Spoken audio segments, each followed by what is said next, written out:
dalang mga posibilidad, ng tagumpay o kabiguan, ng ligaya o lungkot.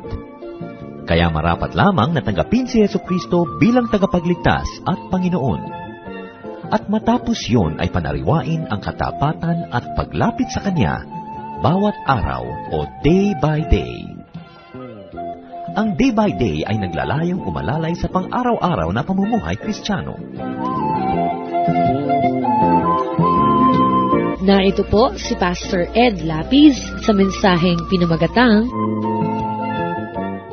Perseverance Through Trials and Temptations.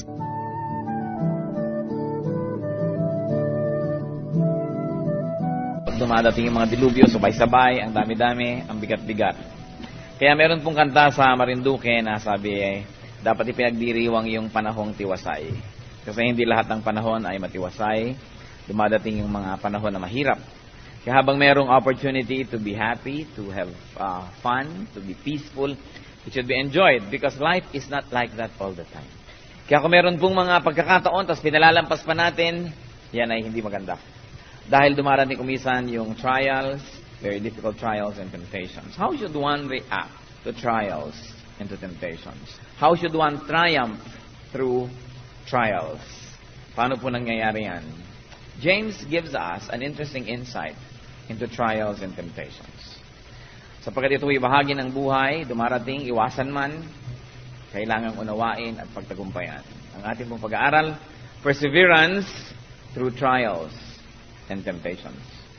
Dear God, we thank you that we are together here with each other and more than that, with you. We thank you, Father, that you are our speaker. We have gathered to hear you, not any human being. So please be our speaker, God of Moses, God of Abraham, we ask you. And may you speak powerfully, Lord. May you give comfort to those that need comfort. And may you correct those that need correction. Speak powerfully. Kami po'y nagtipon-tipon upang kayo pakinggan. Kaya yung pong niloloob niyo, Panginoon, ay maunawaan namin. You have given us free will, but we surrender that will to you now, and we ask you, let your will be done, not ours. Take over this activity. Preside over us. Be our speaker, Father. We reject and rebuke lies, half-truths, deceptions coming from the evil one. Give us the wisdom to be able to recognize them so we can avoid all the works and all the teachings of evil. And Holy Spirit, we ask you, enlighten us, please. Enable us to understand. Lead us unto greater godliness. Father, we commit this work to you. Do your will. In Jesus' mighty name we pray. Perseverance through trials and temptations. Atin pong unawain una yung trials at basahin natin James 1 verses 2 up to 8. It's rather a long reading, so we should concentrate. James 1, 2 to 8. Consider it pure joy, my brothers, whenever you face trials of many kinds, because you know that the testing of your faith develops perseverance. Perseverance must finish its work, so that you may be mature and complete, not lacking anything. If any one of you lacks wisdom, he should ask God, who gives generously to all without finding fault, and it will be given to him. But when he asks, he must believe and not doubt. Because he who doubts is like a wave of the sea, be blown and tossed by the wind. That man should not think he will receive anything from the Lord. He is a double-minded man, unstable in all he does. In James 1, 12 to 15, as we continue to understand more about temptation, blessed is the man who perseveres under trial, because when he has stood the test, he will receive the crown of life that God has promised to those who love him. When tempted, no one should say, God is tempting me. For God cannot be tempted by evil, nor does he tempt anyone. But each one is tempted when, by his own evil desires, he is dragged away and enticed. Then, after desire has conceived, it gives birth to sin. And sin, when it is full grown, gives birth to death. And may the Lord bless us, and may he bless the reading of his holy word, and may he enable us to fathom its mystery. So what can be learned about trials? that first there is a godly reaction to trials, and that is pure joy. Mahirap siguro makakita ng tao na, uy, bakit meron kang kapayapaan, meron kang joy? Kasi under trial ako eh. Usually, baligtad na nangyayari.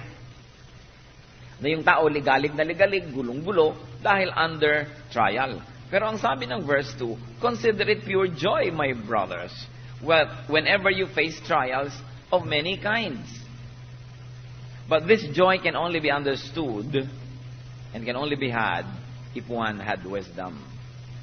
So, meron daw, sabi ganon, joy yung trial. If you do not find joy in trial, inevitably, we are not wise.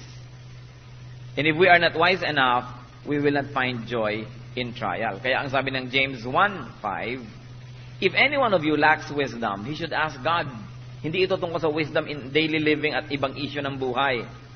Who gives generously to all without finding fault, and it will be given him. What kind of wisdom is that? It's related to verse 2. That when you have trial, you find joy. Sabi ganon, kung hindi kayo makakita ng joy, ibig sabihin kulang kayo ng wisdom. And if you lack wisdom, ask God, and He will give you.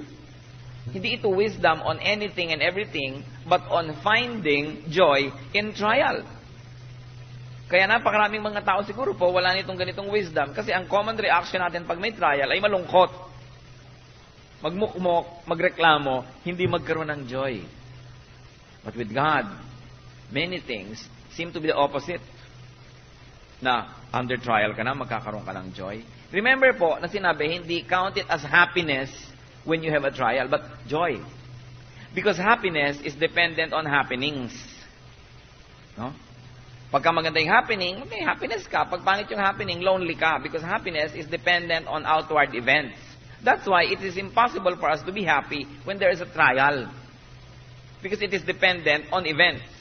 But joy is not dependent on events. Joy is dependent on your relationship with God, which does not change no matter what happens. Kaya nagkakaroon ng joy yung tao kung siya ay may trial, hindi happiness, joy. Magkaiba yun eh. Pleasure is dependent on sensation. Happiness is dependent on events. Joy is dependent on your personal relationship with God, which does not change whether or not there is sensation, whether or not events are according to what you desire. Ano pa po? Bakit daw dapat magkaroon ng joy pag may trial? Uy, may pagsubok ako, meron akong joy. Bakit? Because of the fruits of trial. And the fruits of trials include personal development. One is perseverance. Sabi, kapag may trial, ang bunga niyan, perseverance. Pagpupunyagi, pamamayani, pagtatagumpay. At ano pa? Maturity. Yan daw ang bunga ng trial. Kaya yung maraming mga tao, immature pa, wala pang trial sa buhay. Kaya yung mga bata, ang dali-daling umibig, ang dali-daling maalinlang, ang dali-daling umoo. Kasi wala pang mga pait at pakla at hapdi na naramdaman sa buhay. Wala pang mga trial na dinaanan, wala pa silang maturity. Kaya sabi sa verse 4, perseverance must finish its work so that you may be mature and complete, not lacking anything. Ano pang personal benefit natin pag may joy, mayroong trial? Completeness. So that you will not lack anything. Ang isang tao na hindi pa po dumadaan sa maraming trial, ang isang tao na hindi pa dumadaan sa maraming mga pagsubok, maraming kulang. Kulang sa katinoan, kulang sa perspective, kulang sa lalim, kulang sa depth, kulang sa pangunawa sa kapwa. Pag masyado pang ang sungit-sungit sa kapwa, ang higpit-higpit sa kapwa, judgmental, walang pasensya, wala pa sigurong naramdaman itong tao na to na maraming trial sa buhay. Hindi pa niya naranasang mahirapan, kaya hindi man lamang siya nagkakaroon ng compassion sa nahihirapan. Dahil yung tao po na dumanas ng napakaraming hirap, ang pinakatama lamang na maging bunga nun sa kanyang buhay, maging siyang mabuti sa kapwa. Kasi alam niya yung hirap ng naghihirap. Yung taong napupwera, dapat ang nagiging reaction sa buhay niya noon, maibigin siya ngayon sa mga puwera at isinasali niya yung mga puwera. Yung taong naghirap, pagka nagkaroon niyan, dapat naging mag-ibigin sa naging mahirap din. Kasi alam niya this is the only positive reaction and the beautiful fruit of going through difficulty to make us complete. At ano yung complete? We are complete persons, buong-buong tao, buong-buo ang pagkatao para magpakatao at tumulong sa kapwa. Kaya nagiging blessing yung trial. Ano pa po? Bukod sa personal growth, ang fruit ng trial, blessedness, crown of life. Ano sabi sa verse 12? Blessed is the man who perseveres under trial because when he has stood the test, pagtapos na, he will receive the crown of life that God has promised to those who love Him.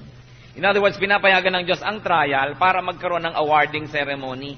Alangan namang ma-awardan ka ng diploma, hindi ka naman dumaan sa hirap. Alangan namang mabigyan ka ng award, wala namang contest na pinalalunan. Kaya sabihin, iba, mabuti pa ako, walang contest na sinasalihan. Yung athlete na yan, hirap na hirap. Pero wala din siyang matatanggap na award. Walang event ang buhay niya. Kaya, pag may dumadating na trial, paano kaya tayo magkaka-joy? Meron pong isang mahalagang perspective, mga kapatid. Dumadating ang pagsubok, ang hirap, ang bigat ng nadadanas natin. Paano ka magkakaroon ng joy? Layu-layuan ang tingin. Kasi pag nakikita mo lang yun, yung hirap na hirap ang katawan ko, ay may sakit ang aking mahal sa buhay, ay may problema kami, ay hinahabol kami ng maniningil, ay hinahabol kami ng gustong manakit sa amin, hinahabol kami ng pulis, hinahabol kami ng kriminal, whatever it is, o kaya talagang merong nagpapahirap sa akin, magkakaroon lang kayo ng joy pag nilampas nyo dun yung mata nyo at sinabi nyo, lalampas din ito. This too will pass. Sapagkat hindi pwedeng pigilin ang pag-ikot ng planeta, hindi pwedeng pigilin ang oras, dadaan at dadaan, matatapos at matatapos kung anuman yung nararanasan natin. Sana natin, may katapusan mo nito. At kung hindi ko man makita ang katapusan nito sa aking lifetime, may katapusan naman ang aking life. Salamat na lang because I will face God and I will be with God. And when that happens, this will end. In other words, all our worries and all our problems will end when they end or when our life ends. Pero hindi naman siyempre dapat mag-suicide. Kasi baka mas malaking gusot ang pasukin ng kaluluwa mo pagkatapos. Pero may wakas. Gaano ba kahaba ang buhay? Kaya nga yung mga Kristiyano po na ipinapakain sa leon ng mga Roman emperors dahil Kristiyano sila, sinasabi pa nila sa mga leon, come, jump at us immediately. Tear our flesh apart so we die at once and we be with God sooner. May wakas. Pag nilalampasan po natin ang tingin ng problema, kakaroon tayo ng lakas. Pero pag tinitigan mo lang ng tinitigan, doon ka lang nakayuko sa problemang yon, mawawalan ka ng pag-asa. Another way to have joy, pagka may mga trial, alam natin na alam yun ng Diyos. Napakahirap siguro yung matabunan ka ng isang building o matabunan ka ng isang kung ano, kasi walang nakakaalam na natabunan ka doon. Pero pag alam nyo na alam na nila, nadidinig nyo na yung mga boses nila, gagawin kayo ng paraang makuha, meron kang joy kahit nangyari yon. Kahit ano naman ang kasadlakan natin, alam ng Diyos. At dahil alam niya, hindi imposible yung rescue. Hindi imposible yung tulong. At kung alam niya at pinayagan niya, therefore, hindi ito mali. Kasi pinayagan eh. Of course, God has His perfect will, yung pinakagusto niya mangyari, at kung ayaw nating sundin, yung permissive will, pero within His will pa rin. And because God is sovereign, alam niya ang ating sitwasyon, anong kailangan lang natin? Yung lumapit sa Kanya. Kailangan natin ng tulong niya. At kung hindi tayo nakakatanggap ng Kanyang mga pagpapala, kailangan ayusin natin ang ating buhay para dumaloy sa ating buhay yung Kanyang tulong na yon. So may pag-asa. We can have joy. Remember, not happiness, but joy. Mas mabuti po yung joy sa buhay kasi hindi na nanakaw, hindi nawawala, hindi na aagaw. Happiness, may iba lang yung happening, napalitan na agad yung mood mo. Kahit ang ganda-ganda ng gising mo, biglang may problema, tanggal na yung happiness. But joy is the very powerful presence of the Lord in our lives. Na kahit ang nangyayari is unpleasant, may natitirang goodwill inside of us na nagsasabing, hindi ito ang tunay na buhay. Lalampas din ito. Matatapos din ito. What can be known about temptation sa atin pong binasa? Temptations do not come from God. That is one thing. Sabi po sa verse 13, when tempted, no one should say, God is tempting me.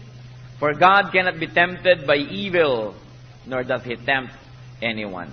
So ang Diyos hindi nanunukso ng sino man, hindi siya natutokso, at hindi siya nanunukso. So temptation doesn't come from God. And if it doesn't come from God, therefore, pwedeng iwasan. If trials come from God, then hindi pwedeng iwasan, darating. And if trial is allowed by God, then it is for our own good. But temptation is not from God. Therefore, pwedeng iwasan. Temptations are born of one's evil desires. Huwag niyong sisisihin ang iba pag tayo natutukso. Tayo ang pinagmumulan noon. Verse 14, but each one is tempted when, by his own evil desire, he is dragged away and enticed. Kaya yung desire natin ating binabantayan dahil doon po nag-uumpisa yung temptation. Nangyari lang na may nakita ka outside of you na corresponding to your inner desire. Kaya ka na-tempt. Pero hindi siyang may kasalanan nun. Yung tayo din. Kaya binabantayan din natin yung ating desires. And temptations may lead to sin. There are temptations that lead to death or to judgment, meaning spiritual death. Verse 15, then after desire is conceived, it gives birth to sin. And sin, when it is full grown, gives birth to death.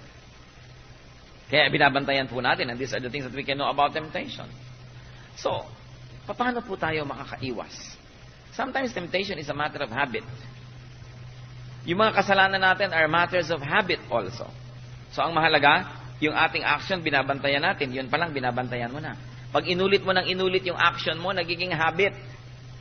So, pag negative o sinful yung action, nagkakaroon ka ng sinful habit. Pero pag positive, yung ating ginagawa, nagkakaroon ka ng positive or righteous habit. At ang habit, pag pinaulit-ulit, it becomes your character. So our character, kahit ka natutulog, kahit ka nagigising, ikaw na yun kasi yun na ang iyong pagkatao.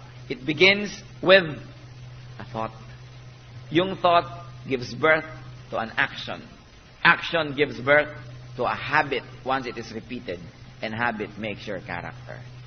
That's why it is important to watch our thoughts.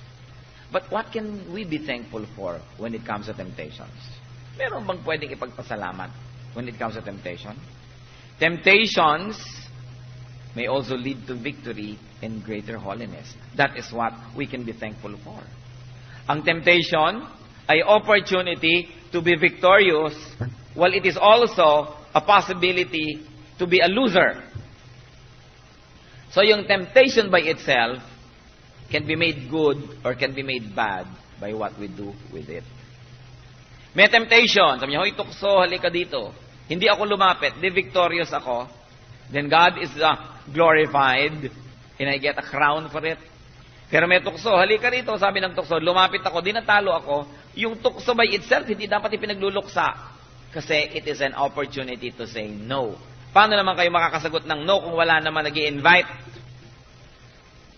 That's why you say, wow, there's a temptation. There's an opportunity to make a stand for God. There's an opportunity to be godly. There's an opportunity to be righteous. Eto na naman tong hipag ko na to na malaki ang pang-inis. Tutuksohin na naman niya akong magalit. It's an opportunity to be nice and kind. Then victorious kayo. Eto na naman tong babae na to kung maglakad at kumembot ay parang karetel ang giba-giba ang gulong. May opportunity na naman ako para tanggihan siya. So, no! Diba? Eto na naman itong nag-aalok sa akin ng maling pera, ng corruption. I have an opportunity to say no. Hindi dapat kinakatakot, ito na ang temptation, ayan na, bibigay na ako. No, because it's an opportunity to say no. Remember that. God gives us opportunities to prove who we are. To prove ourselves, to other people, and to the Lord. Hindi dapat katakutan. Just say no. And you will be victorious. Because Satan has no power over us. Wala siyang power. Nagkakaroon lang siya ng power pag sumuko ka. Eto ako suko, gawin mo ang gusto mong gawin. Doon lang siya nagkaka-power. Pero pag sabi mong no, alis dyan, wala siyang power. Resist the devil, the Bible says, and he will flee from you. Resist lang. Just say no.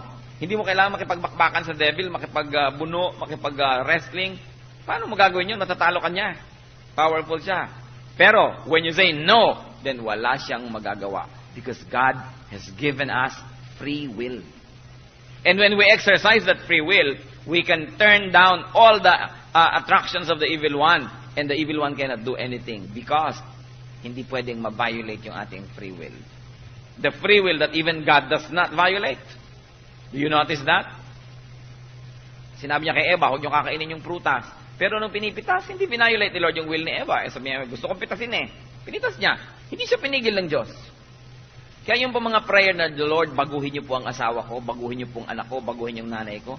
You should review that. Dahil ang Diyos hindi nagbabago ng tao. Dahil kung hindi nagbago, di siya may kasalanan. Hindi niya kasi binago eh. Hindi binabago ng Diyos ang tao. Ang tao merong will. Yung will na yan, pag sinabi kong, Lord, susuko po ako sa inyo, doon ako nagbabago para bumuti. Pag sinuko ko naman kay Satan yung will ko na yon, doon ako nababago para sumama ng sumama. Pero hindi ako pwedeng baguhin ni Satan, hindi niya ako pwedeng pasamain dahil wala siyang kapangyarihan over my will. I've got to decide if I'm going to be bad or good. And even God, though He can, He does not exercise that sovereignty. Binibigyan niya tayo ng free will. So, niyo ipag-pray, Lord, baguhin niyo pong anak ko. Pag hindi nagbago yung anak niyo, di Diyos ang sisisihin niyo. Pinag-pray ko naman sa inyo, di niyo binago. Di ba? At saka kung binabago pala ng Diyos ang tao, di toing, toing, toing, toing, toing, baguhin na tayong lahat, tapos. Hindi. Binigyan tayo ng free will. Dapat nating ma-appreciate kung anong ibig sabihin ng free will na yon. Yung kalooban natin ang magpapasya kung tayo magiging makadiyos o masama. Kaya mahirap yung taong salawahan, yung double-minded, yung mabait ako ngayon, magpapakabuti ko ngayon. Ay, Sunday ngayon, hallelujah, praise the Lord. No? Ako, bukas, Lunes, balik na naman ako sa opisina, kikikilan ko na naman lahat ng mga dapat kong kikilan. Eto na naman, ganyan-ganyan. Eto, aakitin ko lahat, dapat aakitin, susundan ko lahat ng kaakit-akit. Tayo nagdedesisyon, kaya hindi umaasenso yung spiritual life. Naranasan nyo na ba yung nagbabiyahe kayo, lumiko kayo ng mali, malayo-layo na, ay mali, atras. O biyahe-biyahe, liko ng mali, atras. Kaya ang tagal-tagal na nandun pa kayo, hindi kayo nakakarating sa pupuntahan. Kasi panay ang balik doon sa dati, liliko na naman, pabalik-balik, paulit-ulit. Pagka nakakita kayo ng temptation, sabi niyo, wow, it's an opportunity to exercise my free will. And I will say, no. Free will. Binigay sa atin ng Panginoon. Therefore, temptation is not equal to sin. No. But yielding to temptation is equal to sin. Temptations, brothers and sisters, are opportunities. Pagkakataon. Kaya mga misis, aalis ang husband nyo. Dear, ang daming temptation naharap sa iyo. Wow! Mapapatunayan mo talagang matapat ka sa akin. Di ba? Pero hindi. Ano ginagawa namin? Naku, ang daming temptation sa opisina ng asawa ko. Takot na takot na. Dahil yung karakter ng asawa niya, pag may temptation, bumibigay. Pero pagka alam natin, opportunity yan. Lalo mong mapapatunayan sa iyong sarili, sa Diyos, sa lahat, na mahal mo talaga ako. Kaya tuwang-tuwa ako may temptation sa paligid. Makikita po natin yung attitude. But you've got to exercise your choice. Hindi yung mga taong, Lord, ang hinahina ko po, ayan na yung temptation, baguhin niyo po ako. Lord, ayoko na pong makipagkita sa Kanya, pero pag nakita ko siya, ibig sabihin, payag kayo. Yung Diyos pa ngayon ang may kasalanan, no? No! Nandyan lagi ang mga temptation, but you've got to exercise your free will. Yung iba alam nyo, talagang sabi ganun. May mga nakarating, alam ko pa, may mga nakarating pa sa Amerika, no? Visa pa ng church dahil yan sa mga convention ng mga batang mga nag-aaral sa contest sa Amerika, no? Mga taga-church. Pagdating doon, nagkapit tuko na sa Amerika, ayaw nang umalis, mag-i-illegal na ang pag-status, magtatago na. Sabi pa nung isa, will na to ni Lord. Kung hindi ba niya will, binigyan niya akong visa. Kung tamaan kaya to ng kidlat, malaman niya kung anong will ng Lord. Will ba ng Lord na dayain mo yung bansa na yun at magtago ka doon na ang ginamit mo pa, pangalan ng church, para ka makarating doon, tapos hindi ka pala babalik dito. Yung ganun, ang Diyos ang sinisisi. Hindi yung kasalanan ng Diyos. Binibigyan niya tayo ng free will. You exercise your free will. The Lord does not arrange things na, Lord, pagka po ganito ang nangyari, ganun, ibig sabihin, payag na kayo sa ginagawa kong mali. Yan ay pakonsuelo natin sa ating sarili. Panghihikayat natin sa ating sarili para mabawas-bawasan yung guilt feelings. But deep inside you, you know that wrong is wrong and right is right. So trials, brothers and sisters, are to be received with joy. Remember, not happiness. Kasi baka naman mapagkamalang kayo. Pag may trial na, tawa kayo ng tawa, iba na yun. Hindi happiness Joy, mas malalim. But trials are to be faced with firmness, with faith, and wisdom. Temptations may be obeyed. It will lead to sin. But temptations may be rejected. That will lead to victory. Trials simply test one's strength. Hindi ba laging may trial? O itry ito, ang tulay. Pwede na ba talagang daanan ng sasakyan? Padaanin, nang gumuho, Hindi kayo dapat malungkot. Ibig sabihin, ulitin ang gawa, patibayin. Kasi baka kung hindi nalagyan ng trial, mas maraming dumaan, mas maraming namatay. Di ba ang mga produkto, bago i-release sa market, susubukan muna sa kuneho, sa unggoy, kung kani-kanino, o sa mga taong willing magpabayad ng minimum wage, sige, subukan yung sirain ang buhok ko ng shampoo yan, o kakainin ko yung pagkain nyo, pag hindi ako biglang bulang-mula ang bibig, pwedeng ipakain sa humans. May trial. Kasi pag may trial, nasusubukan ang lahat-lahat. So, yung trial hindi dapat katakutan. At kung sakali na isa trial na yun na ikaw ay naigupo, ang ibig sabihin lang nun, kasi pumayag ka maigupo. Because trials like temptations, may sukatan. Temptations like trials can be turned into opportunities. Bakit siya opportunity? Anong sabi ng 1 Corinthians 10:13? No temptation has seized you except what is common to man. And God is faithful. He will not let you be tempted beyond what you can bear. But when you are tempted, He will also provide a way out so that you can stand up under it. Wala na akong makikitang verse na mas malinaw pa riyan. Na pinapayagan daw lang Lord, maski yung tukso na dumating sa ating buhay, pero pag pinayagan niya, alam niyo po ba, sovereign si Lord. Kaya si Satan, nung gusto niya si Lord bigyan ng trials, may kasama pang temptation para itakwil ang Diyos, nagpapaalam muna sa Diyos. At pinayagan naman ng Diyos. Sabi niya, bakit niya pinayagan? Pinayagan niya eh. Pero ang pagpayag niya, merong hangganan. Sabi niya, o sige, gusto mo siyang pahirapan, o huwag mo siyang sasaktan, yun lang mga nasa paligid niya. Nangyari. Tapos sabi ni Job, praise God. Sabi naman ni Satan, o kita nyo, praise God pa. Ganyan siya ka-selfish. Kahit namatay ang mga anak, at palibhasa, hindi siya namatay, tuloy pa rin ang pagsamba sa inyo. Ganon siya ka-selfish. Binabaligtad ni Satan yung kabutihang loob ni Job. Sabi niya, subukan yung saktan natin yan pagka hindi kayo tinakwil. Sabi naman ni Lord, sige, saktan mo, pero huwag mong papatayin. So sinaktan, pero hindi pinatay. To make a long story short, Job survived all of that. At nadoble pa ang lahat ng blessing niya galing kay Lord. Yung mga nawala no, nadoble.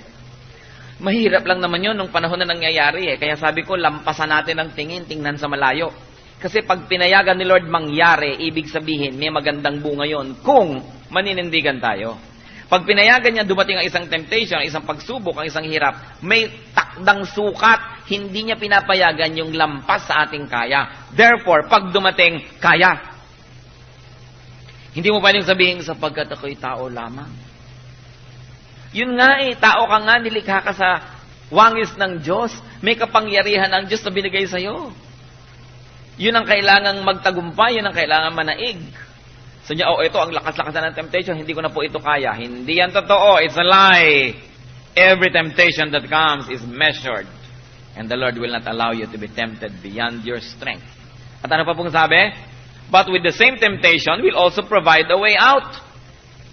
So pumapayag ang Lord na ikaw ay palibutan ng temptation, pero may exit doon na pwede mong labasan. Hindi siya pumapayag na wala.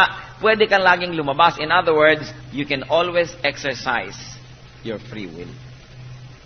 And once you exercise that, you gather for yourselves crowns. And you honor the Lord, and you strengthen yourself. And then what becomes the practical use of that? You become kinder to other people. You become more supportive. You become nicer. Then you become an extension of God's love. Because through you, God can love people. God can restore people. God can guide and help people. Pero pag hindi natin dinaanan yung ganung mga hirap, hindi tayo naku-qualify.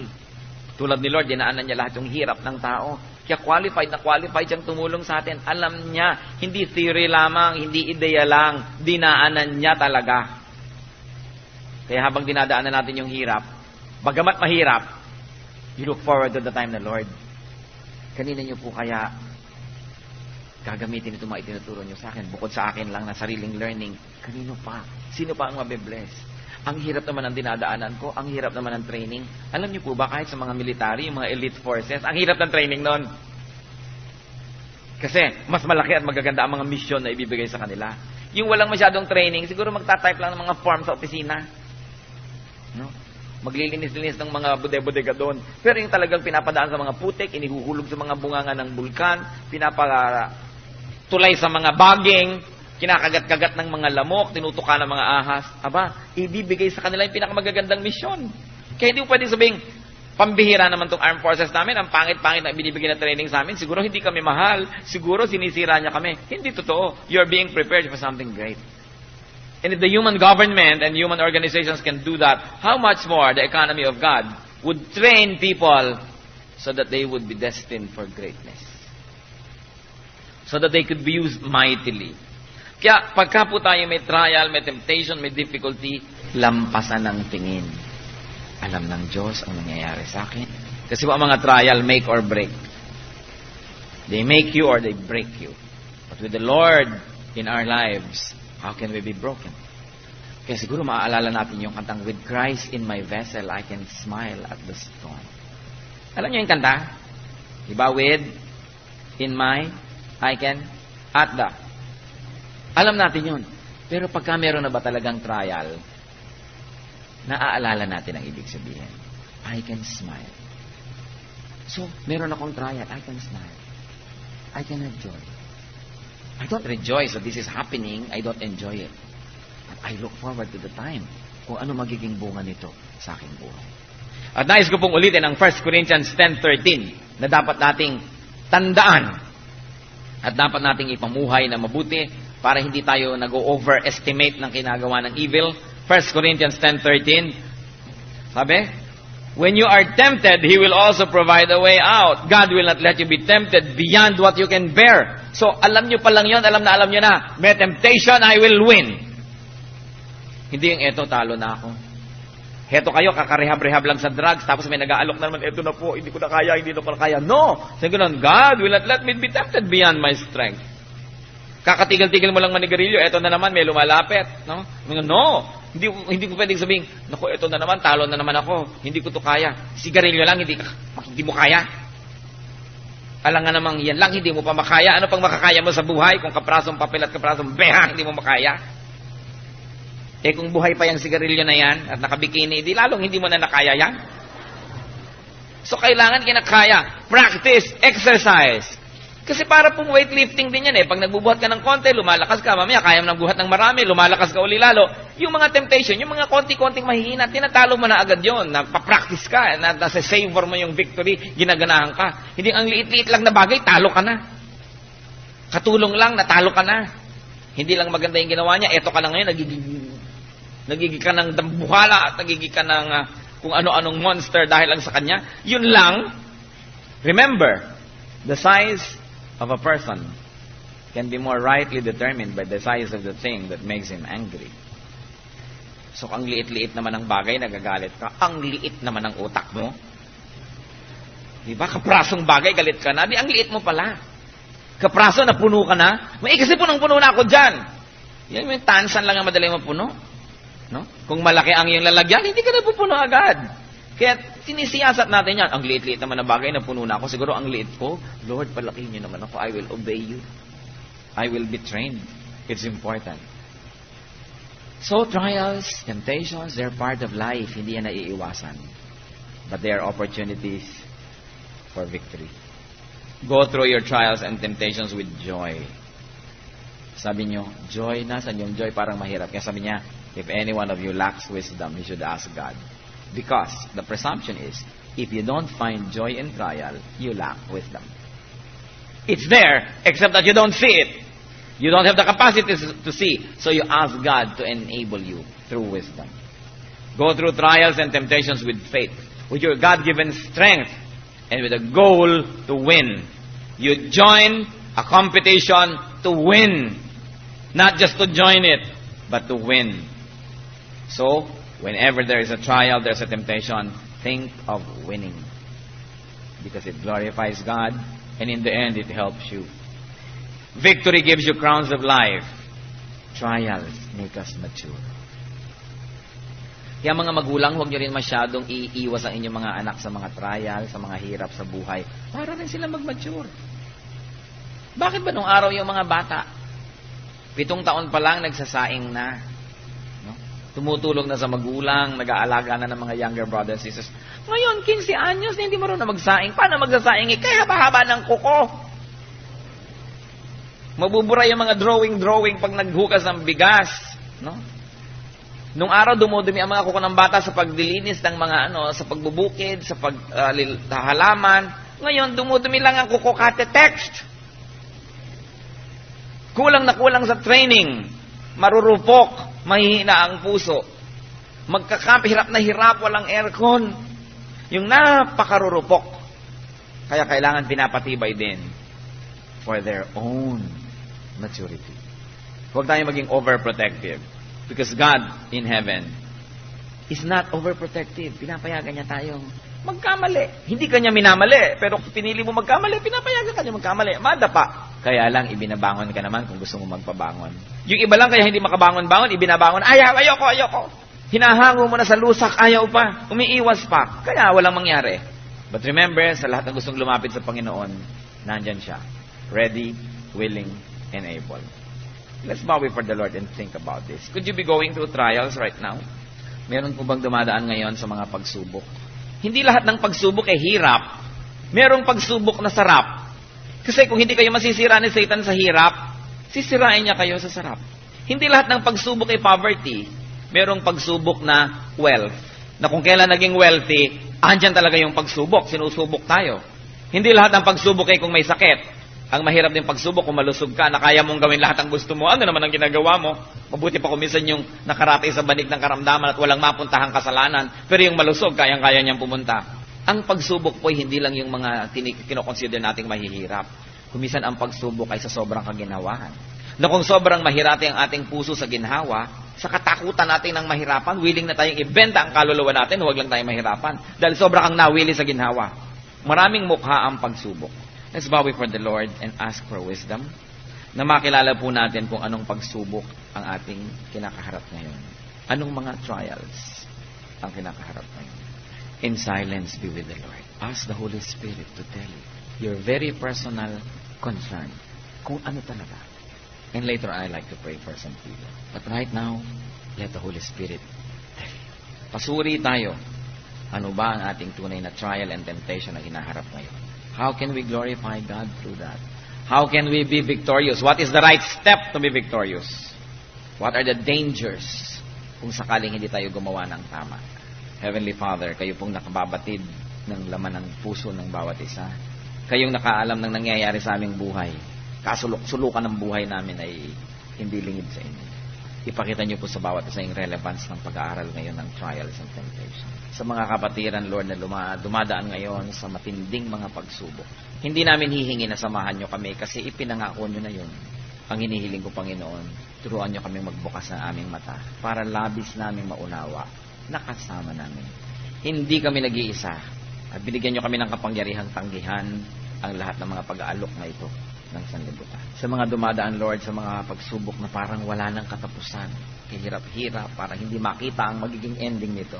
Turuan niyo kami, Lord, na hindi naman namin laging kailangan kita kung saan yung wakas. Ang mahalaga, Lord, alam namin, kayo, kita niyo yun. At kayong nakakakita nun, mahal niyo kami. Kayo ang aming guide ngayon, tinahawakan niyo ang aming kamay. Teach us to depend on you. Teach us to rely on you and to believe in you even for the things that we do not understand. Even for things that we do not foresee. Teach us, Father, that you have been to the future and that you have prepared a good future for those who obey you. May you enlighten us, Father. Give us the wisdom to understand. Brothers and sisters, while heads are bowed, I like to pray for those who are going through very difficult trials right now or very difficult temptations. I will pray for you. The Lord is here. And the Lord says, pray one for another so that you may be healed. Those who are going through difficulties right now, lalong-lalo yung talagang halos ay hindi nyo maunawaan kung bakit ganyan. Tumindig kayo at kapadalangin. We're going to pray. There is power in prayer. Praise God. Who else would like to say, Lord, I stand. I go through difficulty right now. Mga tuksong parang hindi ko kayang madala, mga bigat na hindi ko yata madadala, mga pagsubok na parang hindi ko malalampasan. Panginoon, sa pagtayo po ng mga anak niyo sa sandaling ito, isa lang ang ipinahihiwatig. Kailangan po namin kayo. Hindi kami laging napakatalino para maunawaan ang pasikot-sikot na mga bagay. Hindi kami laging objective para makita ang tamang gawin. Lalo't lalo nakasangkot ang mga mahal namin sa buhay, nakasangkot ang aming emosyon. Lord, hindi po kami laging matatag. You remember that we are dust. And you love us, Father. Alang-alang po sa inyong pag-ibig sa inyong mga anak. Alang-alang sa dugo ni Jesus na itinigis para sa aming katubusan. At alang-alang na rin sa inyong mga pangako. Panginoon, pagliwanagin niyo po ang kaisipan ng bawat isa. Sinabi sa iyong salita, if anyone lacks wisdom, ask God. We're asking you, Lord, for wisdom. Bigyan niyo po kami ng wisdom na maunawaan namin at matanggap maging mga bagay na sana'y gusto naming tanggihan. Bigyan niyo po kami ng karunungan na makita ang pagiging tama ng mga bagay na nangyayari sa aming buhay na kung sa biglang tingin ay parang mali. Bigyan niyo po kami, Lord, ng kaliwanagan na makita ang inyong katuwiran, bagamat sa biglang tingin kumisan, parang hindi matuwid ang nangyayari sa amin. Na kung pakikinggan namin ang aming sariling isip ay parang mali ang nangyayari sa buhay namin. Subalit kayo na nakaunawa ng lahat, ang inihinga namin ang ganitong uri ng malalim na karunungan. Give us wisdom, Lord. And like the apostles who asked for faith, we ask for more faith. Dagdagan niyo pa ng pananampalataya at tibay ng loob ang inyong mga anak. Nang sa gayon, kung hindi man maunawa ang nangyayari, ay maging sapat naman ang pananampalataya at magtiwala pa rin sa inyo, manindigan ng tama. Panginoon, napakahirap pong maging makatuwid, napakahirap pong maging makadiyos. Subalit alam din namin napakahirap namang maging masama. Pareho lang mahirap. Kaya turuan nyo kami na higit na matamisin, mabutihin ang kahirapan doon sa panig ng katwiran, ng kaliwanagan at kabanalan. Panginoon, loobin mo nawa na gumaan ang dala ng iyong mga anak na ito. Ituro mo ang daan para makalabas sa mga sigalot at mga masisikip na kalagayang nakasuotan ng ilan. Ituro mo sa amin ang mga tamang pananalita upang ang mga kagamutan na nasa kamay ng ibang tao ay makamtan ng iyong mga anak. Ituro mo po ang mga tamang hakbang at higit doon ipaalala mo that you never leave us, that you never forsake us. Help us to see beyond the today. Help us to see tomorrow and the many years and the eternal life that you have given us. At nawa, Panginoon, yung ginagawa namin ngayon sa panahong ito, huwag magkaroon ng batik doon sa walang hanggang eternal life na ibinigay niyo sa amin. Ituro niyo sa amin na no matter how difficult the day may be, it will pass. Teach us to stand by you, to stand for what is right, so that when tomorrow comes, we don't have to hide in darkness. So that when tomorrow comes, we will greet the new light with joy, with the joy of your deliverance. Ituro mo sa amin, Panginoon, na sa lalim ng gabi, sa hirap ng mga nararanasan ngayon, huwag naming ipagpalit yung kinabukasan. Manindigan at lalong gawin ang tama. Brothers and sisters, as you stand and as you believe in the Lord, receive strength, receive power. Lift up your hands to the Lord. Lift up your hearts to the Lord. Receive power from the Holy Spirit to transcend your weaknesses. Tumanggap kayo ng pagpapala ng kapangyarihan at malampasan ng mga sariling kahinaan, malampasan ng mga sariling mga kamalian. Receive power from the Holy Spirit, from the living God. We thank you, Father. We thank you, Lord, for your visitation upon your people. May your comfort be our comfort, your light our light, and your strength our strength. In Jesus' name, we pray.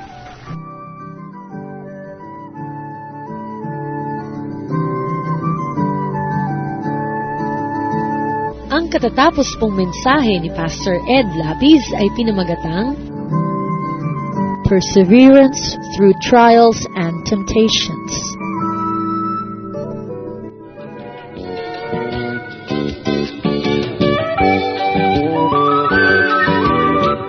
Oras na po para pansamantalang magpaalam ang programang Day by Day.